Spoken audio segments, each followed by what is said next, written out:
Well, hello everyone. Welcome to Wilson Daniels IG Live. My name is William Davis, and we will be talking here in just a moment with Hugh Davies of Schramsberg, where he will be in the tasting room and telling us a little bit about the Schramsberg Blanc de Blanc with the new vintage that's coming out. So thanks for everybody joining. You know, it's getting very busy very quickly. Hope that the weather and your day is going well in whatever neck of the woods that you currently are in. So we are waiting for Hugh to pop up here. So there's Hugh in the inset, of course. We won't have a chance to get into the cellars, but you know, I'm actually showing up a few of the images. Now, first things first, that is not me. I believe that's my doppelganger. But Jose is a very, very famous Riddler at the estate. And let's see if he pops up here. I'm waiting for Hugh to join us. So looks like he was coming on straight at 10 o'clock. So, you know, again, thanks for everybody joining. And we will see him here in just a moment. Hey, from Michigan. That must be, it's good to see you guys. I love some of the names that we have here. Sami Mami, Schramsberg, and looks like he just joined, so looks like we will have him here in just a moment. Hey, from NYC. Good to see you too. Again, hope the weather and that it's nice to slowly but surely see things open back up.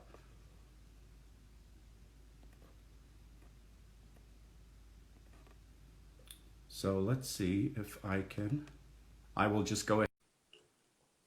Hugh into the mix here. There we go. Hugh, how are you, my friend? Good, good. I was there on the in the virtual Wonderland, actually. I was listening to you, but not able to tap in yet. But now I'm here, so we're good to go. It's How's quite everything? all right. Are you in Colorado? I am. So of course I'll be here social distancing and staying at home at least until the 1st of July. But hopefully, you know, if cases go down and the social distancing measures are in place and help us maintain, you know, an acceptable level of the spread of the pandemic, you know, hopefully I'll get a chance to come out and visit you and other people. So I'm really hoping for that, and I'm sure many other people that have been, you know, cooped up for whatever reason, be happy to, you know, travel and get on a plane, or you know, travel to the other side of the country, or hopefully the world. No, we're excited to start receiving visitors again. We have given like a very light green light where people can actually now start to visit wineries to pick up bottles of wine or more if they like, but they could actually enjoy the wine outside on our premises. So we're working on this strategy that's kind of evolved this week, actually, in terms of like how we can roll. So anyway, we're working on that, but look forward to taking you one initial step and then more as we're allowed to. No, that's great. And you know, you really can't have that many visitors to the winery anyway, because I believe that you have a limit, you know, based on, you know, the size of the tasting room and the number of people that were able to come before the pandemic.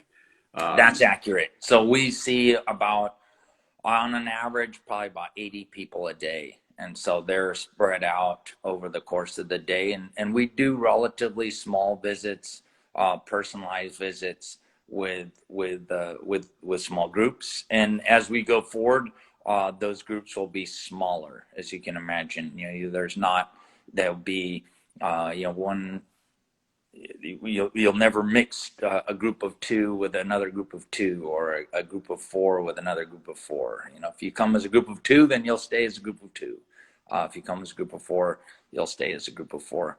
But we're envisioning outside opportunity for people to taste, where obviously there's less concern about viral spread. And then it'll be a little different in terms of the service, but beautiful location and good people here and tasty wines. So I imagine we should be able to put those pieces together for a nice experience.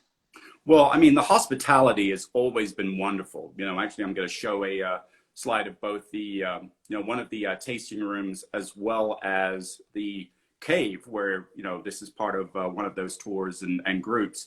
And since we've got so many people on the IG Live right now that are part of the trade, it's actually a good question for you. Where do we stand on the daily trade tours that were usually held at 3 p.m.?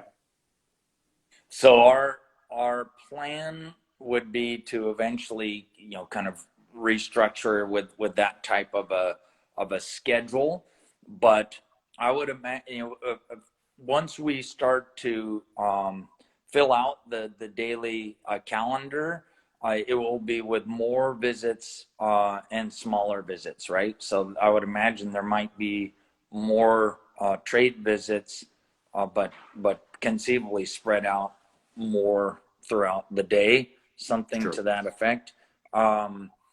It's not, truth be told, it's not 100% clear how we're going to go forward, but we will start and we'll go from there.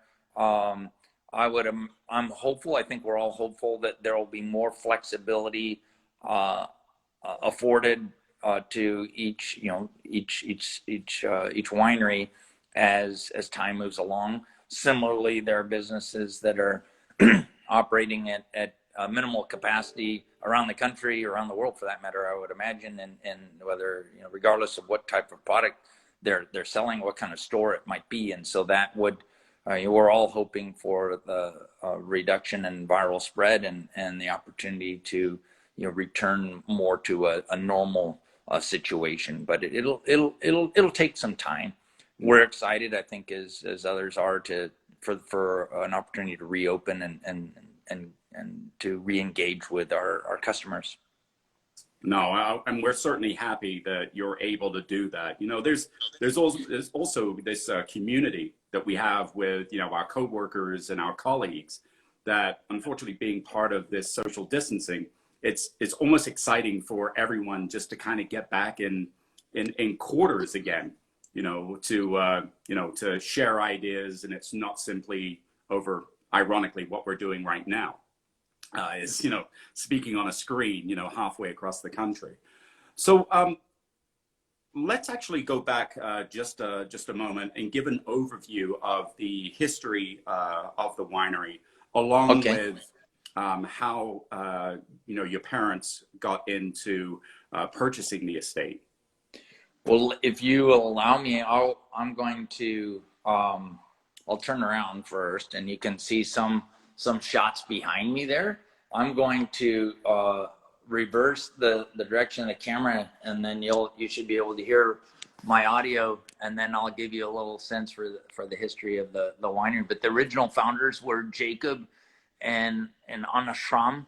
They were German immigrants going back to the mid 1800s. Actually arrived in New York in 1842 at the age of 16, and they would 20 years later start a winery here in Napa Valley called Schramsberg. Some of these other shots are interesting to consider.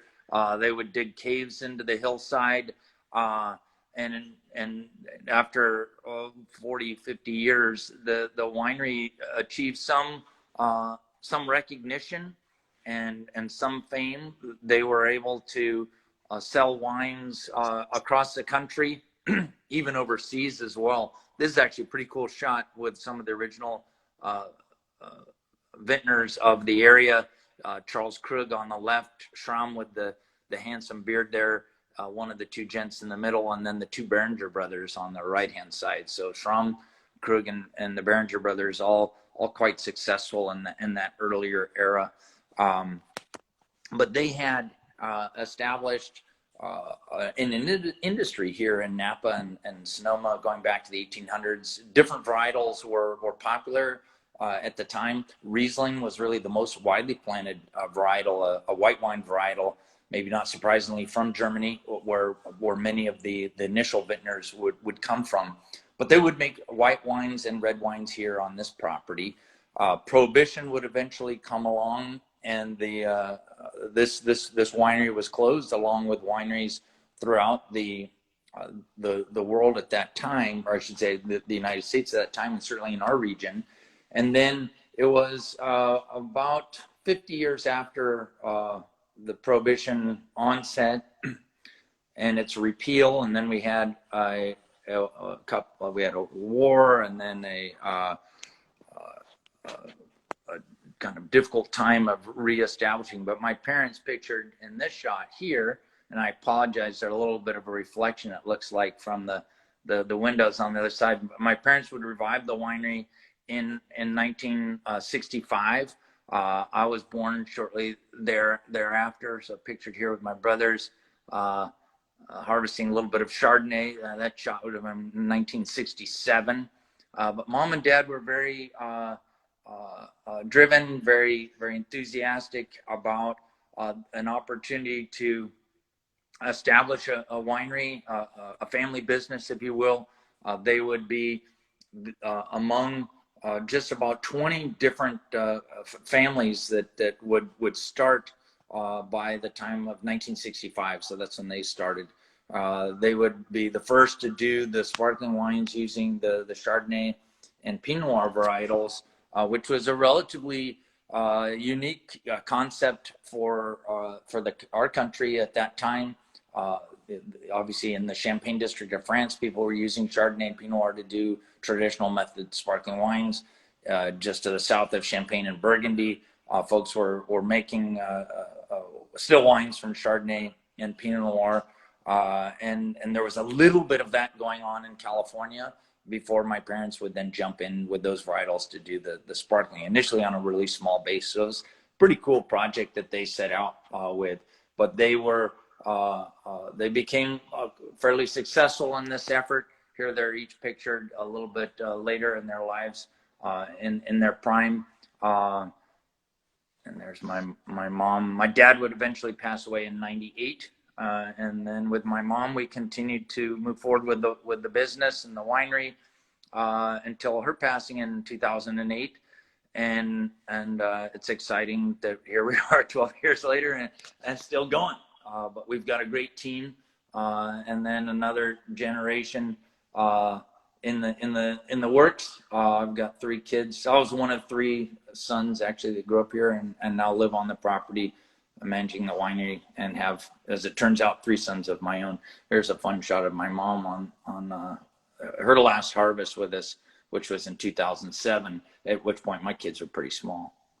But they're having a blast. Yeah, now, no, life's good. It's funny, you mentioned that the Blanc de Blanc was the first Chardonnay-based sparkling wine in the traditional method made in the United States. In the early days, in the mid to late 60s and early 70s, there were very few Chardonnay vineyards in California. So who were some of the families and some of the plots that the estate were working with at that time? So in 1965, we would work with a vineyard up on Spring Mountain. That wine actually was made at the Charles Krug Winery. Interesting, the Schramsberg and the Charles Krug Winery connected at a couple different points over 100 years, if you will. But in '65, Robert Mondavi was still involved with the Charles Krug Winery. His brother's descendants, Peter's descendants, are still there managing and operating that winery. But it was in '65 that Robert had agreed to have a small amount of Chardonnay made from this vineyard up on Spring Mountain that we would be able to use then in producing our first Blanc de Blanc. And so that was bottled there, and then those bottles were moved up to Schramsberg and stored into our caves. The caves existed, but we did not have a production facility in place in that first vintage. As we move forward, some of the names of the vineyards that we were able to work with included Draper, which was up on Spring Mountain. Carpenter was a St. Helena vineyard that we worked with. We would start to replant where there were vineyards here on our own property in the 1960s. And so we had Chardonnay and Pinot Noir here, planted in 65, that eventually started producing fruit in 68, 69, something like that. As you know, it takes a little while to get started.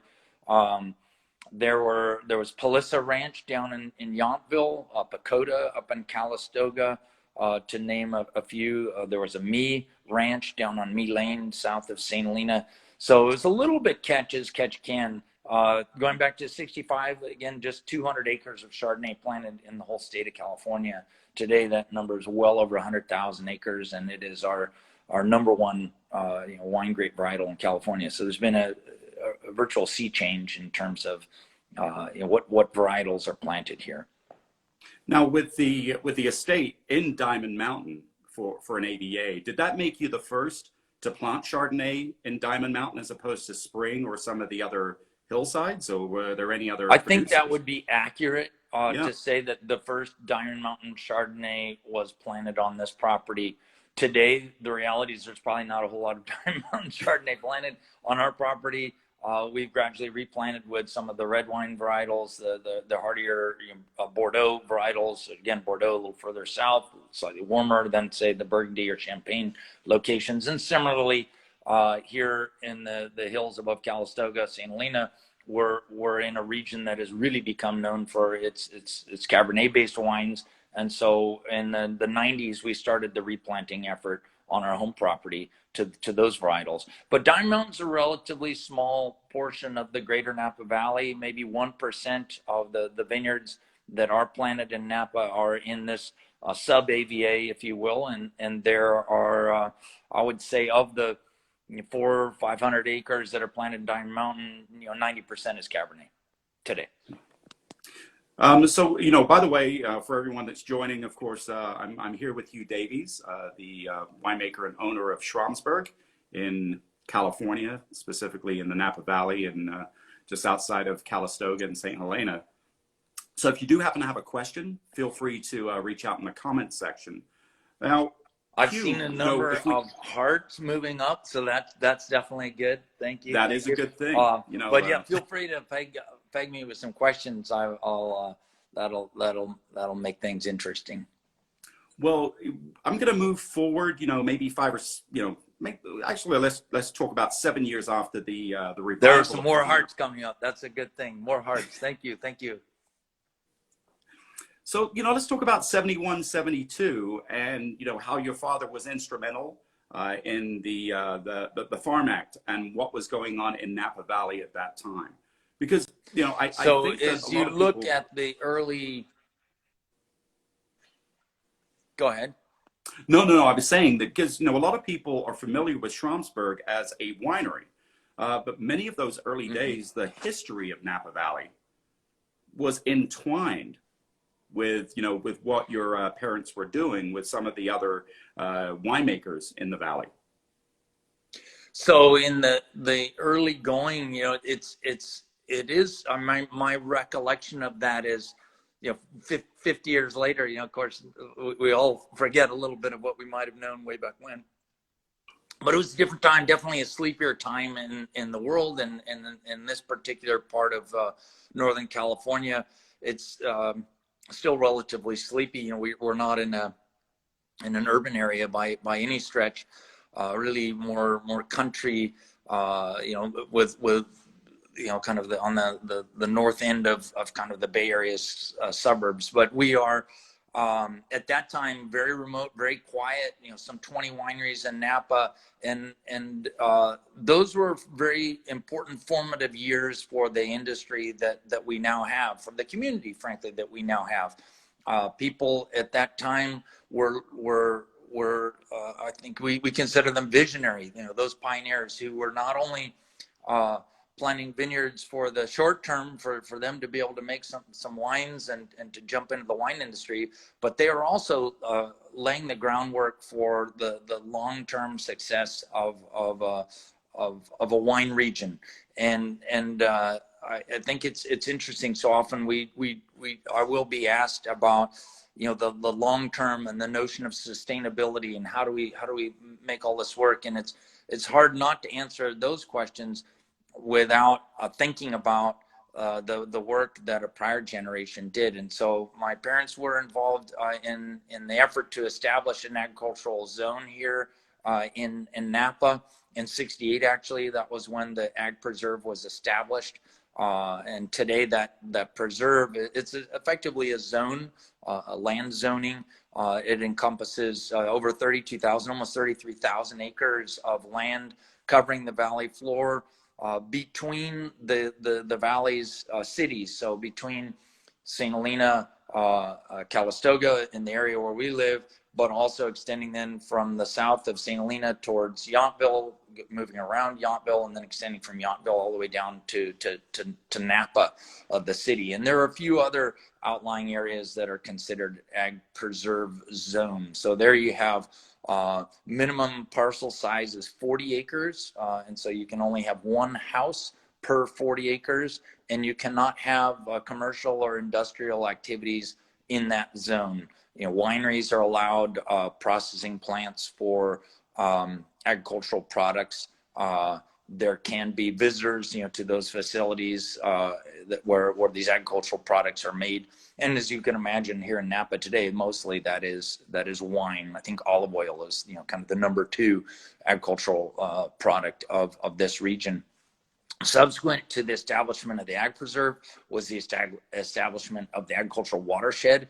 And so the watershed extends up into the hills where you have 160 acre minimum sized parcels. And so not only have we set aside the valley floor for the purpose of agricultural production, but also the watershed that surrounds it. So pretty cool. You know, it's not chance that there is this wine region that we know of as the Napa Valley.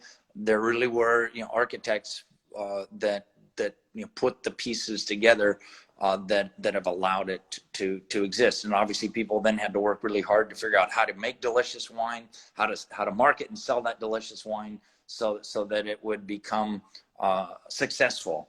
And it is cool to think about your parents as part of the generation that really made that possible. Yeah, it's funny because I don't know if you're familiar with an article that Beckstoffer had been part of, where they're talking about that ongoing challenge of maintaining the vineyards that you have in the valley amid amid growth, you know, with populations and the sprawl as you get outside of the Bay Area and specifically San Francisco. So it's nice to know that we are part of this history. So if we go a little bit forward into the late 80s and 90s, did you start to see a shift in not only vineyard sourcing, but the approach to the Blanc de Blanc that maybe wasn't there in the 60s and 70s? Definitely, as we think about that wine, you know, the Blanc de Blanc, the first wine that we would make. So there was a 65 Blanc de Blanc.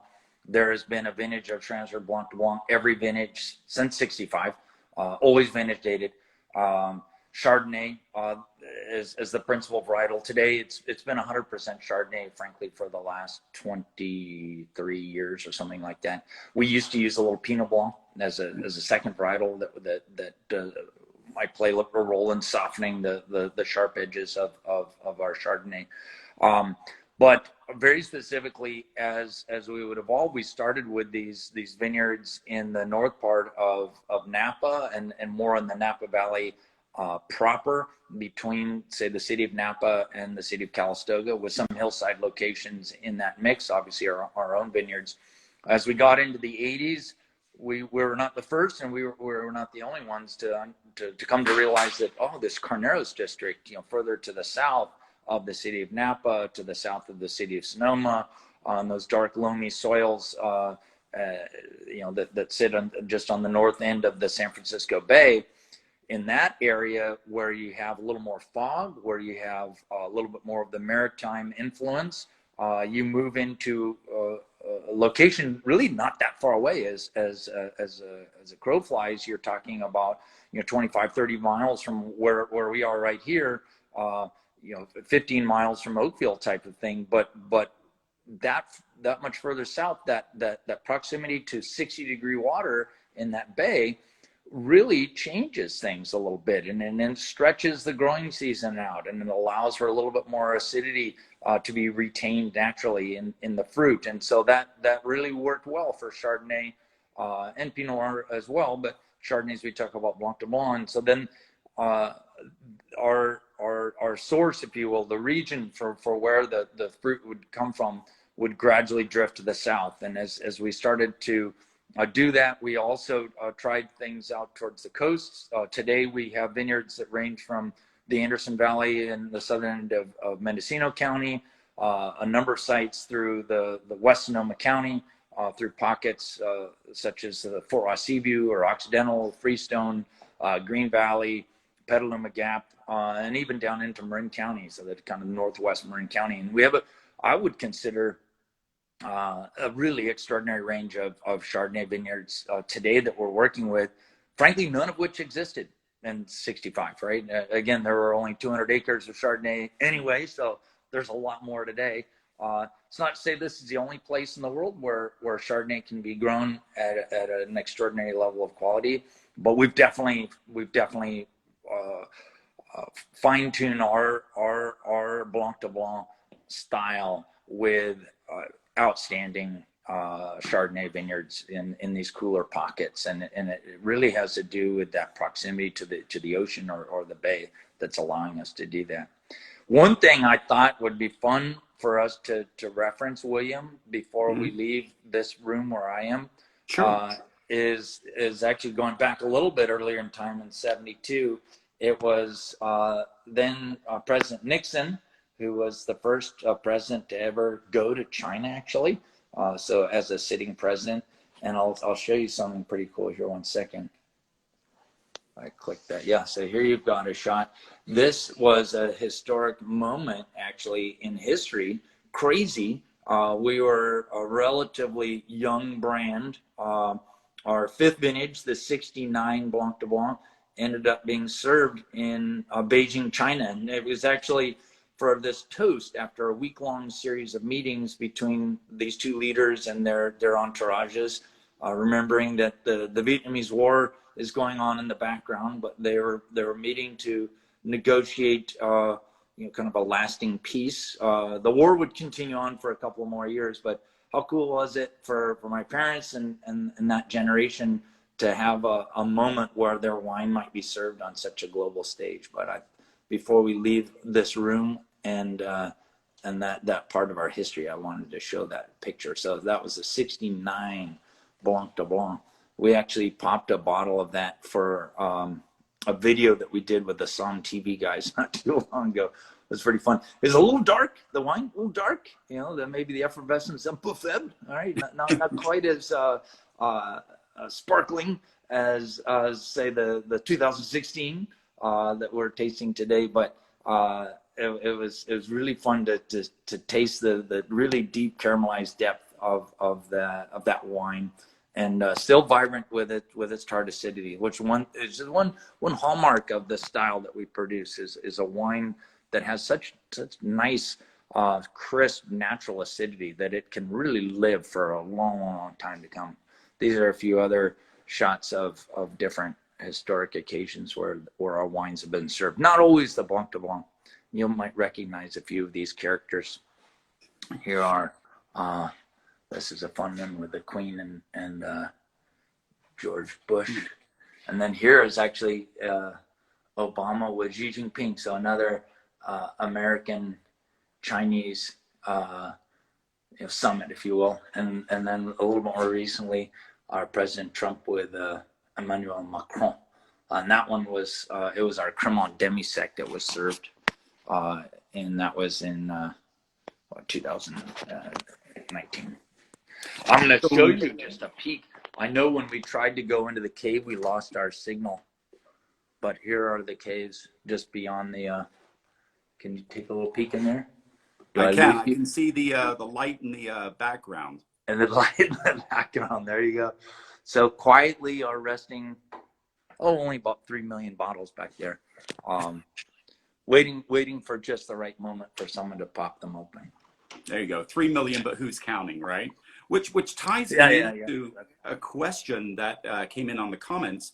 You know, would you consider the Toast of Peace as the greatest accolade for Schramsberg over the years, or is there another memorable accolade that you've received, or the family? That one would be pretty tough to beat. I think, you know, I don't know if I consider it an accolade or a moment, you know, but certainly it's something that people will remind me of whenever I'm out there doing the Schramsberg presentation. You know, tell us about Barbara Walters and how she talked about, you know, the Schramsberg Blanc de Blanc having been served, you know, and it was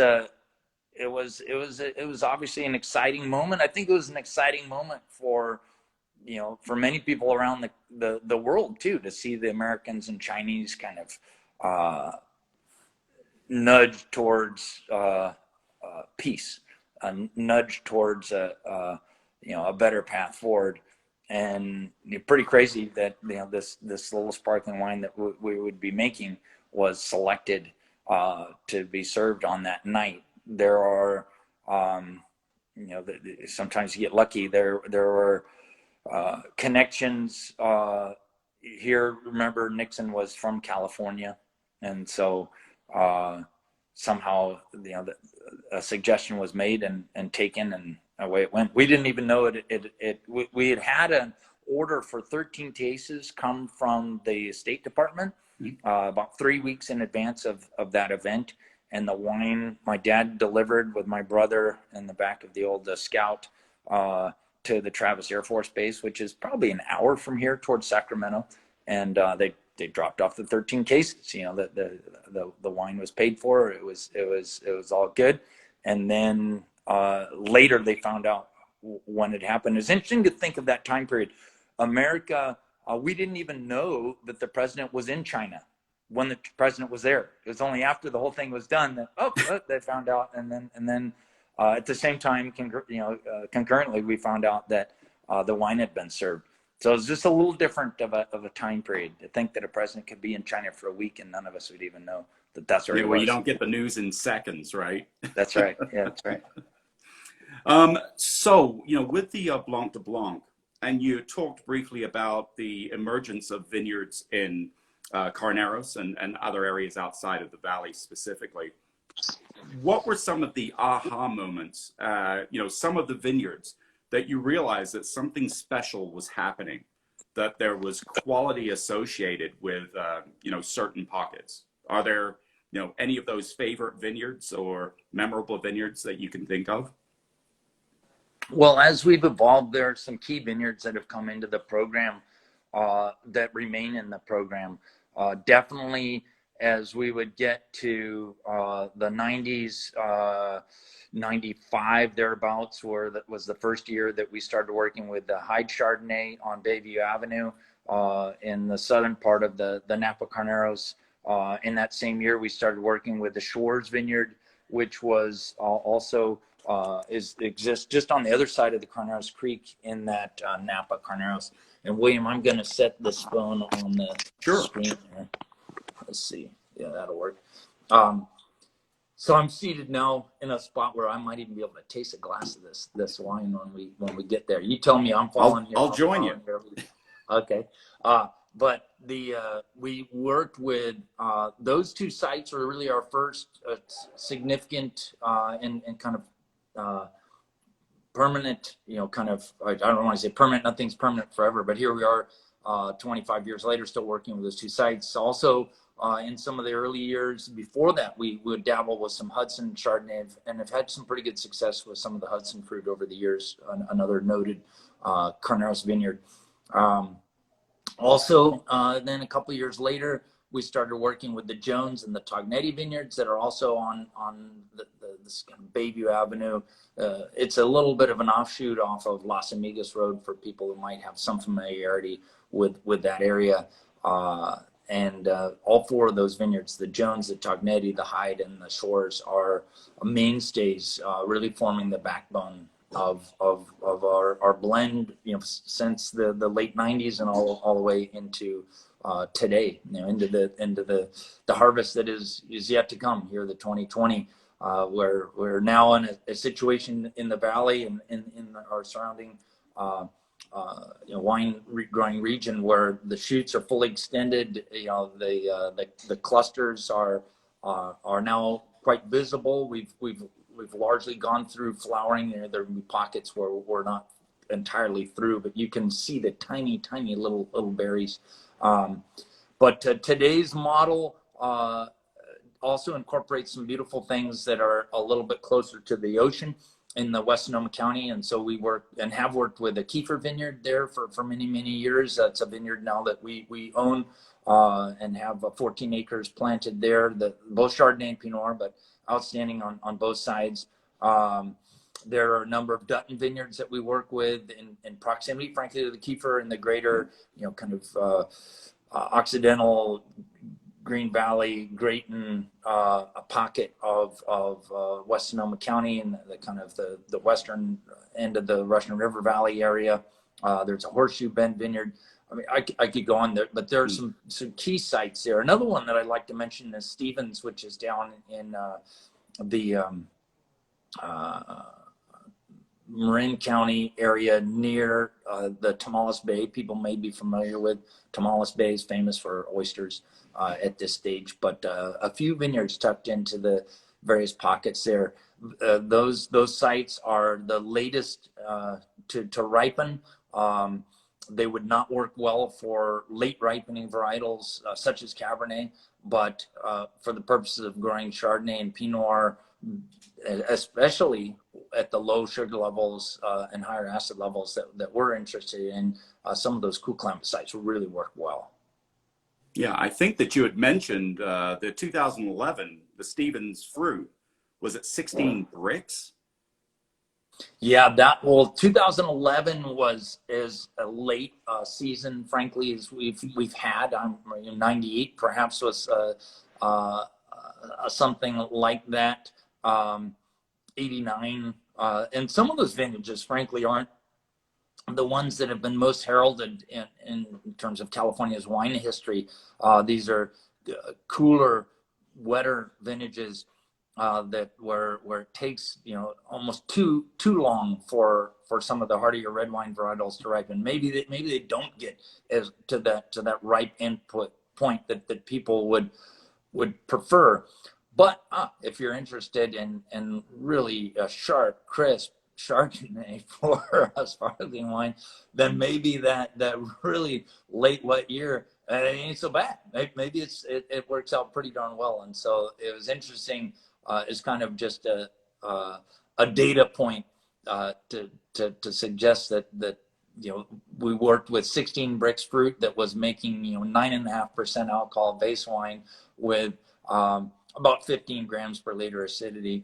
That's a little bit high, but hey, it wasn't if that was everything that we made that year, if all the fruit that we harvested that year was like that, we'd have a little bit of a problem. We can't chaptalize, so we would have a very low alcohol and very high acid Chardonnay that maybe wasn't quite palatable, but as an element in that blend, it's pretty exciting.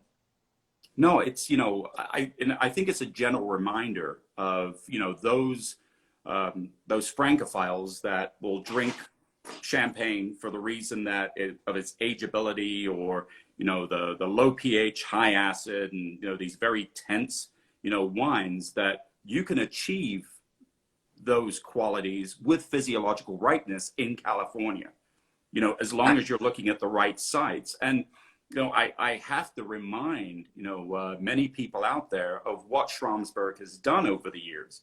That you talk about Jones, you talk about Hyde, you talk about Tognetti, you talk about Kiefer. These are vineyards that you wouldn't think twice about having their Chardonnays or their Pinot Noirs in a still form on your wine list or in your program. And the fact that you've been working with these vineyards for so long shows the consistency and the quality of what Schramsberg has done. Well, I appreciate the comment there.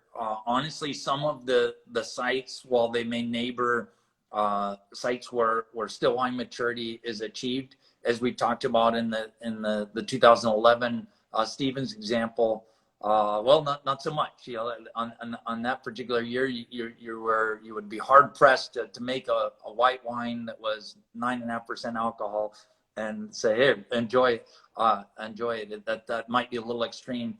And similarly, you know, there are pockets of the Carneros that will develop a ripeness and a profile that may be more appropriate for still wines.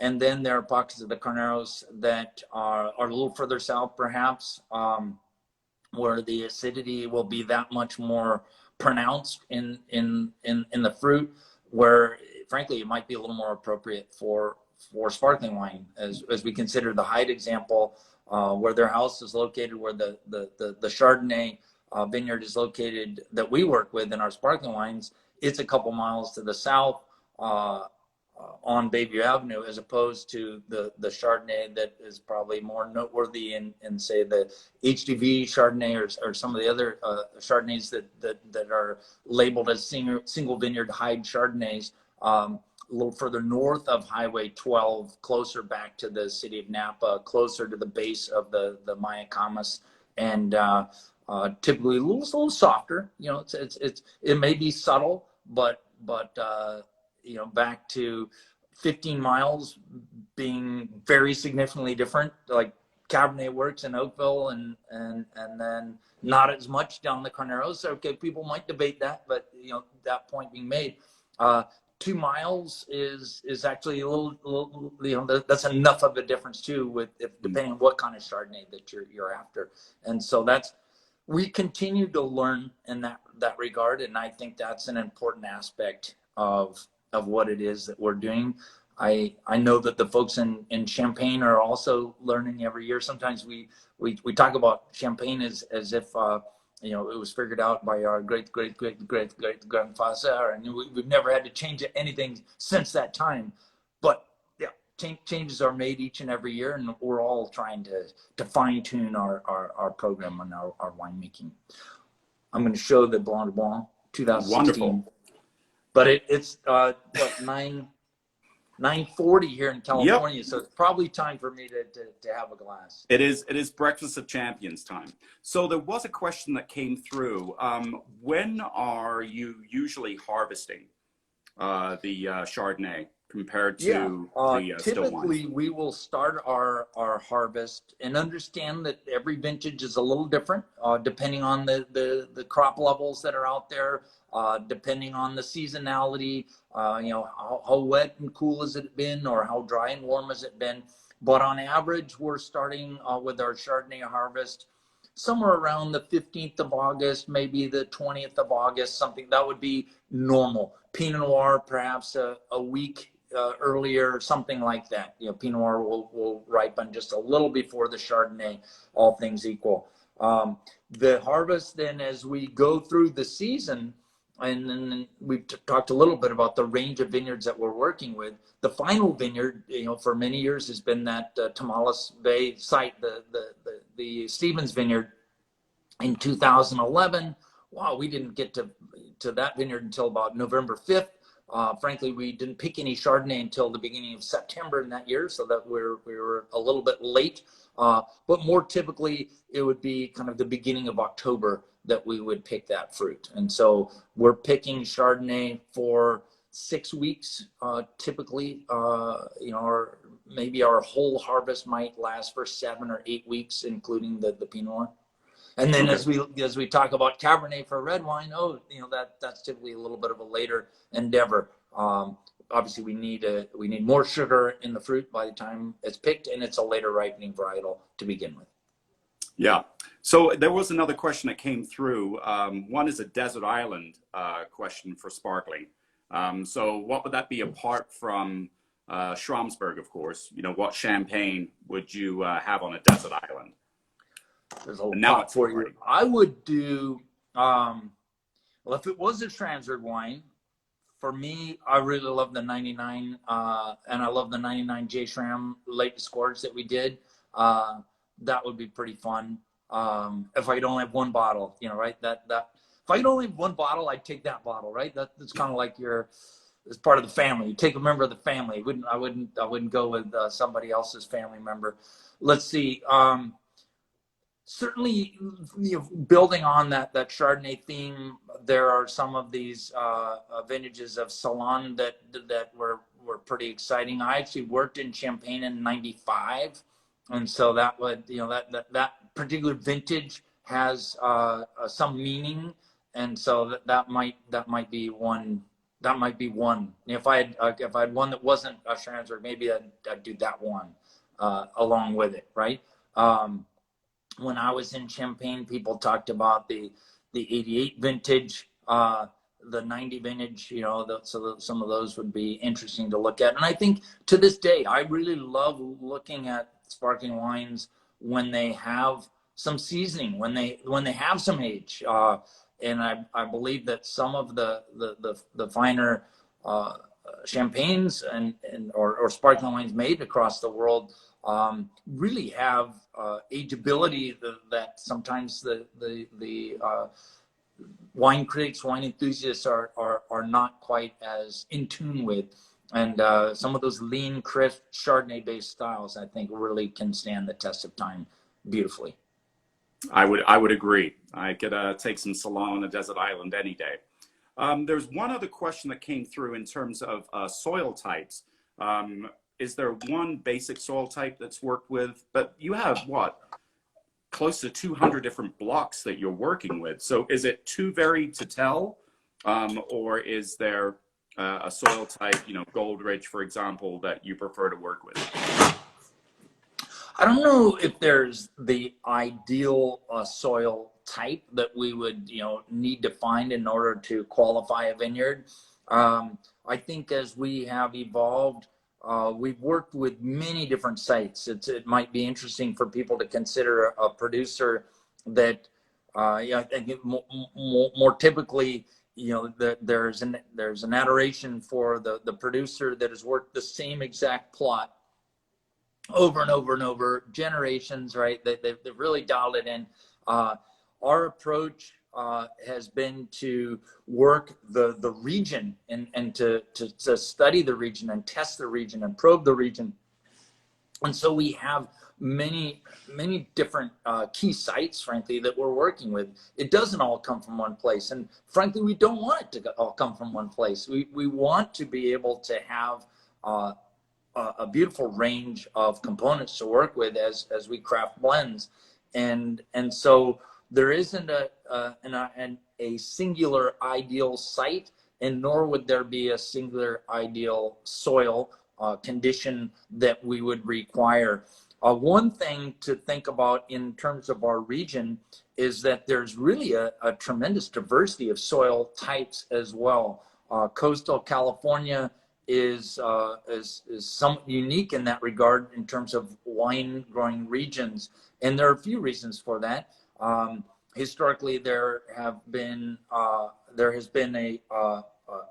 you know, we're on the edge of a continent, right? So there's been an ocean that has been banging against this body of land and gradually tilting up, rippling up mountain ranges and you know, kind of unsettling the earth and rippling it in that regard.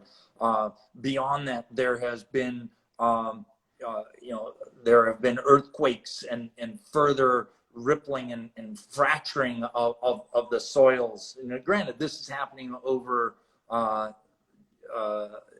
centuries, millennia. Volcanic activity in our particular location here on Dime Mountain, where again we're growing Cabernet.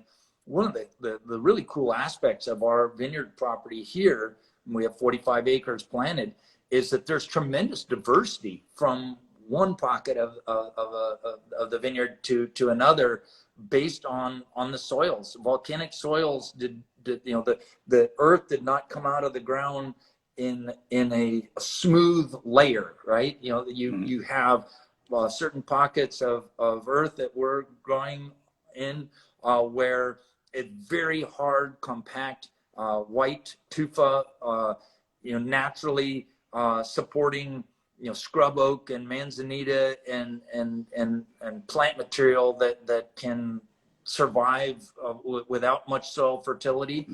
But you don't necessarily see those pockets of the forest because they're surrounded by giant coniferous pockets where, there's much more fertility to the soil, much more red content. And so you kind of giving you two more extreme ends of that spectrum.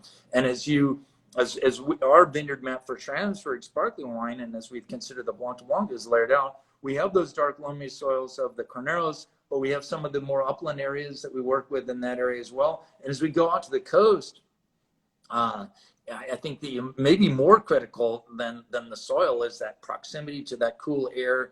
But it's interesting to work with sites that are as elevated as 1,100 feet, out towards the ocean. Concurrently, we're working with sites that are closer to sea level, and so there is some diversity there that seems to, at least to in our thinking, to work quite well. No, that's great, and it's a great way to delve into the wine itself. So we talked about soil type, we talked about grape varieties, not necessarily about clonal selections, but we can always get into that later. But the winemaking, walk us through the 2016 Blanc de Blanc. How was it made? What did you do in the winery? Well, as we think about this particular vintage, 16 was the first year in 5 that wasn't preceded by a drought winter. So the winter before 12, 13, 14, and 15 were all very dry winters. And subsequently, each passing vintage ended up having less growth in the vineyard, ultimately less crop in the vineyard, and the harvest ended up being earlier, right? Boom, 12 was relatively late, 13 a little earlier, a little less, 14 earlier still, a little less, 15, wow, now we're getting not much fruit at all, and very early. 15, frankly, the earliest harvest that we've had, probably the earliest harvest we've had. I mean, we're now working in cooler areas, so I'm sure somewhere back in the 70s we were picking Pinot Noir, on July 20 something. But that's what happened in 15 with Carneros Pinot. But 16, now we have a normal amount of rain before the vintage, but it's on the tail end of 4 years of drought. So it behaved almost like it was yet another drought year. The vines hadn't quite picked up much steam. They're probably happy to get a full amount of to drink, the normal amount to drink, but in terms of water, but they were still growing slightly and producing less crop, and we had a pretty early harvest. And with that, you can get some really nice levels of concentration of flavor. I think that the 15 and 16, in some ways, show an interesting comparison of likeness, if you will. This particular wine is characterized principally from our Carnero sites that I alluded to. A few others to reference would be Poseidon and Wilkinson, Cuvisan, okay, that play a nice role. The Blanc de Blanc is our assemblage of all these different pieces, right? It isn't just a singular expression from one vineyard, or as in the case of our Schramsberg J Schram, which is kind of the pinnacle of our Chardonnay production each year, where we skim out the top 3 to 5% of our Chardonnays to put in this. The Blanc de Blanc is the full expression of everything that we've worked with, and I think it gives us a beautiful wine each and every year. It really does. I think there's a certain consistency to what we're able to achieve with the range of Chardonnay vineyards that we're working with in these cool sites. As we look at this wine, the notion of barrel fermentation also playing a key role.